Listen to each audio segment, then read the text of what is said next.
Assalomu alaykum. Meni qadrlilarim, yaxshimisizlar? Yaxshi dam oldilaringizmi? Boshlangan kunlaringiz fayzli, barokatli bo'lsin. Hech qachon mehnatdan charchamanglar. Men semichga chaqib o'tiribman-da.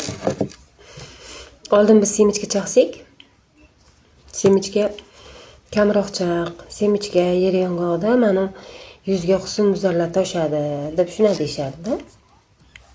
Keyin yuzimizga o'g'ri chiqsa yo boshqa bo'lsa, mana shu yelli narsalardan deyishardi. Mana shunaqa mosh, loviya, no'xat, yelli narsalarimiz. Keyin mana semichka, yer yong'oq, bunga o'xshagan narsalar, bular yelli hisoblanadi, dukkakli narsalar. Shundan bo'ladi deyishardi. Men yaqinda internetda ko'rib qoldim. Men o'zim tavsiya qilayotgan narsalarim ko'pini internetdan ko'raman.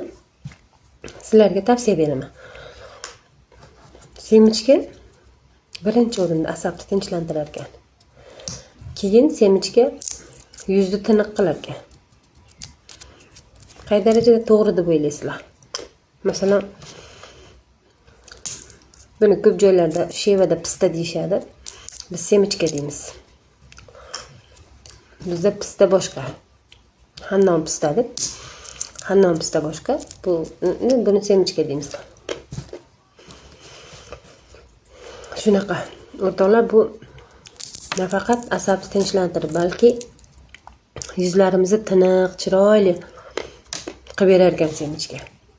Juda ham ko'p yana foydali tomonlari ko'p ekan. Men o'z esimdan chiqib qoldi. Xotiram sal zaifroq. Daftarga yozolmasam esimda qolmaydi-da. Shunaqa ekan xullas. O'rtoqlar, semichkani ko'p-ko'p chaqinglar, foydasi zo'r ekan. Xullas juda ko'p narsaga foyda ekan. Lekin me'yoridan ortiqchasi zarar. Hamma narsani me'yor bo'lish kerak. Me'yordan o'tib ketsa, hammasi zarar. O'zingizlar ehtiyot qilinglar. Kuninglar yaxshi o'tsin.